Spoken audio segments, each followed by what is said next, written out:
messieurs, bonjour, bienvenue aux 12 heures de ce 7 février. À la une de l'actualité, journée parlementaire sur la vaccination contre le Covid-19 à l'Assemblée populaire nationale.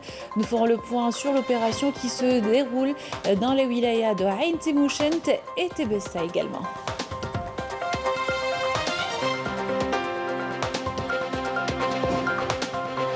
Focus dans ce journal sur l'entreprise nationale de textile La Baume de Relizène. Ce pôle industriel produit plus de 30 millions de mètres de fil par an et 7500 articles le jour, un véritable acquis pour l'économie nationale.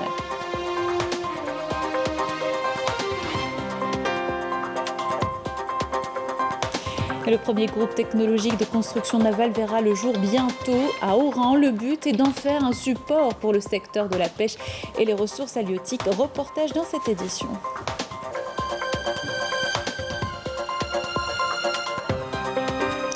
Bienvenue à tous. Tout d'abord, journée parlementaire sur la vaccination contre le Covid-19 organisée à l'Assemblée populaire nationale sous la présidence de Slimane Chennine.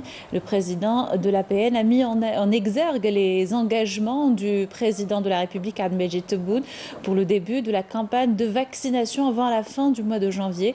Il passe tout en assurant la gratuité du vaccin et une distribution équitable selon les priorités imposées par la réalité du terrain. Le ministre de la Santé, de son côté, Abdelrahmane Ben Bouzid, a présenté devant les parlementaires le déroulement de l'opération, la logistique et les moyens mobilisés. Il a en outre affirmé que l'État a mis en place tous les moyens pour fournir les vaccins aux établissements hospitaliers. Et la vaccination se poursuit et s'élargit quotidiennement à de nouvelles wilayas jusqu'à atteindre tout le territoire national. Tous les moyens sont mis en place pour vacciner les catégories prioritaires, sont les personnels de santé, les personnes âgées et les malades chroniques. Exemple à Ain Timouchent et Tébessa avec Adel Bouhames. Un réel engouement constaté pour la campagne de vaccination à Ain Timouchent, où dès les premières heures, les personnes âgées et le personnel de la santé ont afflué pour bénéficier des premières doses de vaccin. Le chef-lieu de la wilaya de Ain Timouchent a bénéficié de 230 doses de vaccin. 200 autres doses ont été acheminées vers Benissaf. La campagne de vaccination se poursuivra durant les jours à venir jusqu'à l'épuisement du stock disponible. Pour encourager les citoyens de Tébessa à se faire vacciner, le directeur de la santé a donné l'exemple. Les citoyens ne doivent pas faire attention aux rumeurs quant à l'efficacité de ce vaccin. J'espère que nous pourrons assurer la quantité suffisante des doses de vaccin à notre population.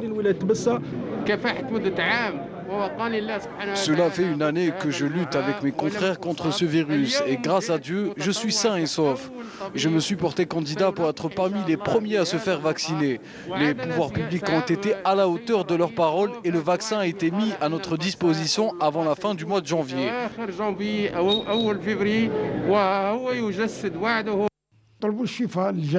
Nous prions Dieu pour qu'il nous guérisse tous et qu'il nous préserve de cette pandémie. Je lance un appel à toute la société pour qu'elle se fasse vacciner. Il ne s'agit là que de la première étape dans une lutte que l'Algérie mène contre cette pandémie. On garde un œil sur la situation sanitaire. Le dernier bilan fait état de 223 nouveaux cas de contamination Covid-19, 178 guérisons et 2 décès selon le comité scientifique de suivi de la pandémie. Éducation nationale, reprise des cours ce matin après une semaine de vacances. Les élèves de tous les paliers ont rejoint leur classe selon le programme et les horaires spécialement aménagés à cause du Covid-19. Un protocole sanitaire strict également est toujours en vigueur. La production n'a pas arrêté à l'entreprise nationale de textile La Baume de Relizène. Ce pôle industriel produit plus de 30 millions de mètres de fil par an et 7500 articles jour, avec un taux de production avoisinant les 100%. Nesrine Ben Saïdi. Avec une production annuelle d'1,5 million d'articles prêts à porter, l'entreprise nationale de textile La Baume est un acquis économique important visant à réduire l'importation, diversifier l'économie nationale et contribuer à former une main-d'œuvre locale spécialisée. Nous enregistrons beaucoup de commandes pour les commerçants locaux, mais aussi pour d'autres complexes de textiles du pays.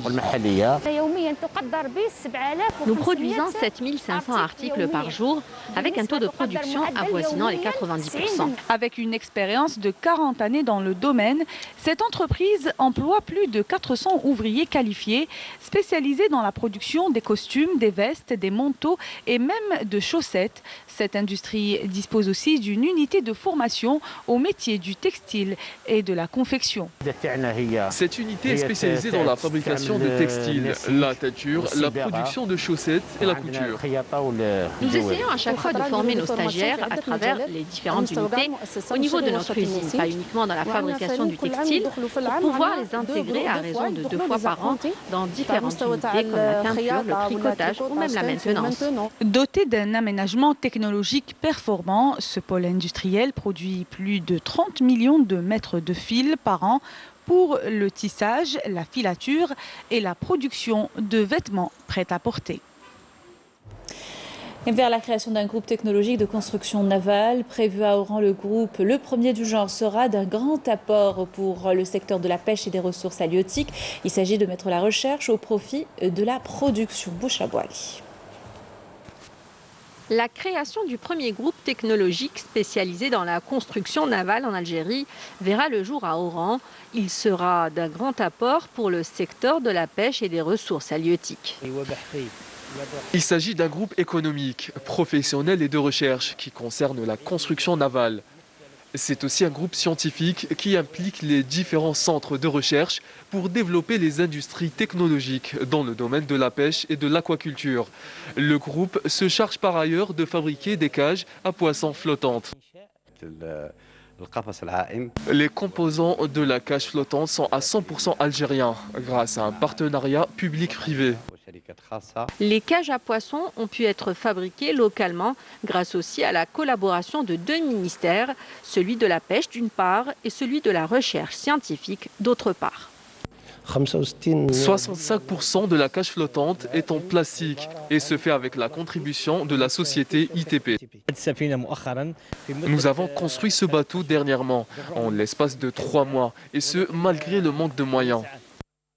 Il s'agit surtout à travers ce groupe technologique de mettre l'université et la recherche scientifique au service de la construction navale pour en faire une véritable industrie à même de contribuer au développement économique du pays.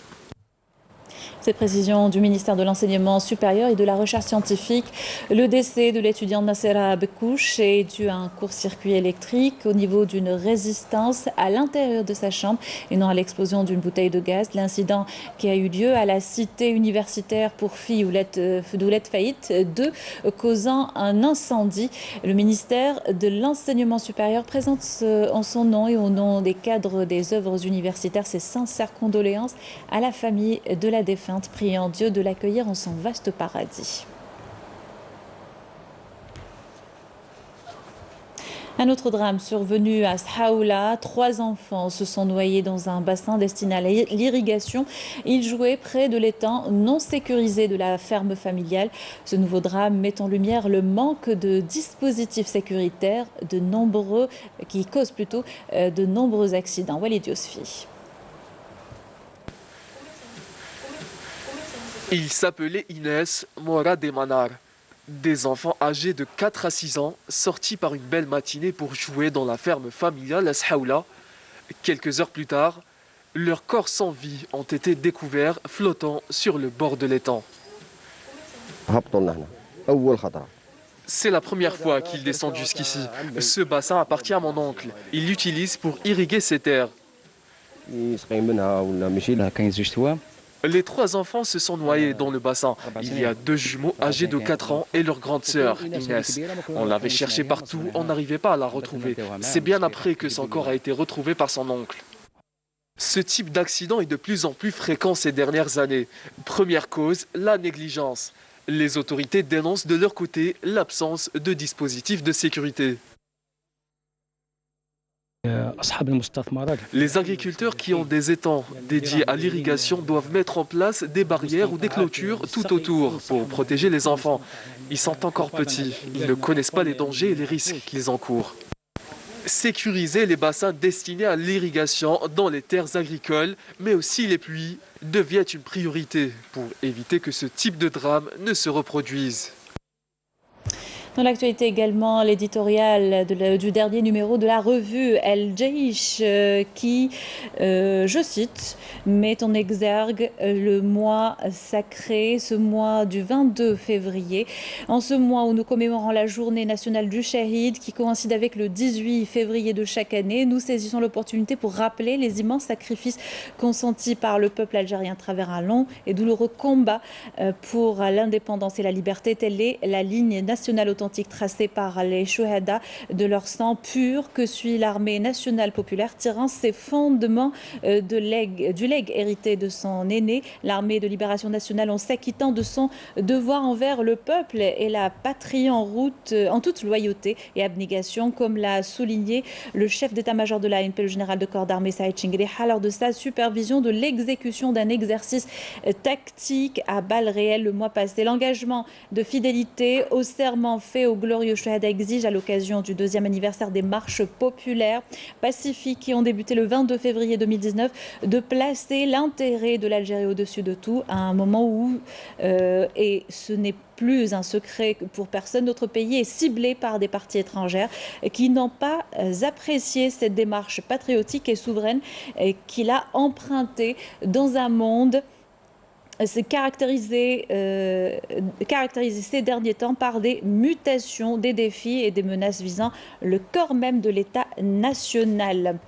La revue, l'éditorial poursuit: l'armée nationale populaire demeurera toujours prête au sacrifice et à défendre les intérêts suprêmes du pays, quel qu'en soit le prix, fidèle aux valeurs de novembre et son éternel message. Elle s'engage à accomplir son devoir national dans la protection de ses frontières et la sauvegarde de sa souveraineté nationale, tout en assurant les conditions de sa sécurité et la consolidation de sa défense nationale. Pour atteindre ces nobles objectifs, elle mobilise et met à disposition l'ensemble de son potentiel au sacrifice de sa nation. À cet égard, les rêveurs qui veulent semer le chaos et la discorde au sein du peuple, ou les illusionnistes qui aspirent à concrétiser des intérêts au détriment de la nation, semblent ignorer que cette époque est bien révolue et ne se représente qu'un souvenir lointain.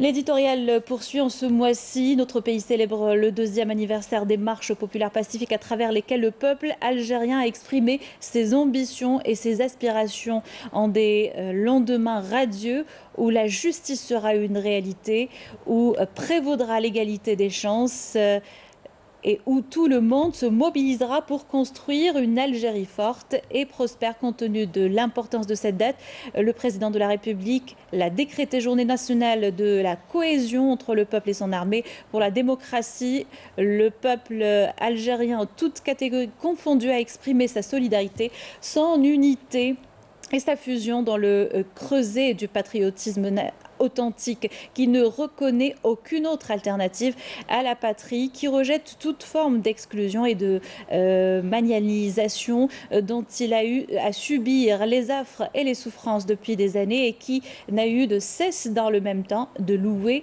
son armée qui l'a accompagné, soutenu et appuyé, particulièrement en adoptant une approche judicieuse et qui lui a permis de concrétiser ses revendications légitimes.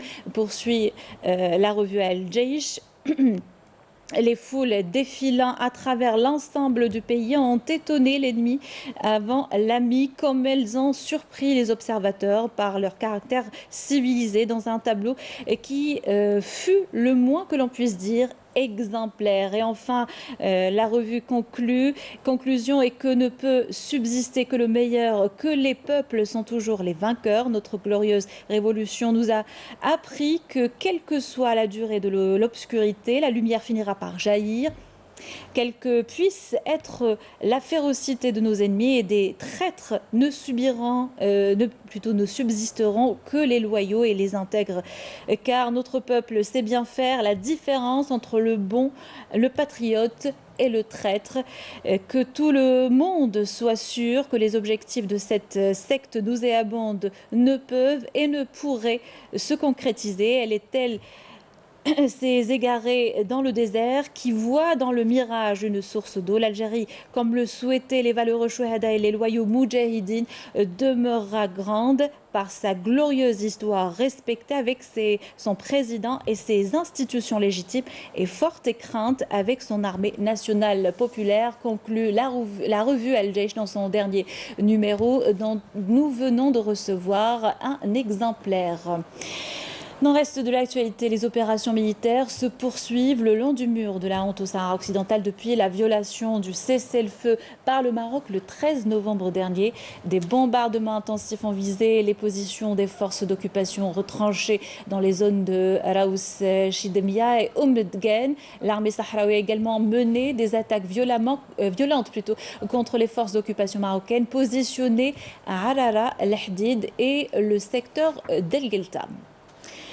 Et le représentant permanent de la Libye à l'ONU, Tahar Sunni, a appelé samedi dans un tweet la communauté internationale à appuyer l'autorité exécutive unifiée dans son travail en lui apportant de l'aide concrète. La première démarche dans ce sens est d'œuvrer sans délai à l'évacuation de tous les mercenaires et forces étrangères présentes en Libye, a ajouté à Sunni. Le Premier ministre libyen désigné devra constituer un gouvernement dans un délai ne dépassant pas 21 jours. Il disposera également de 21 jours supplémentaires pour obtenir le vote de confiance au Parlement.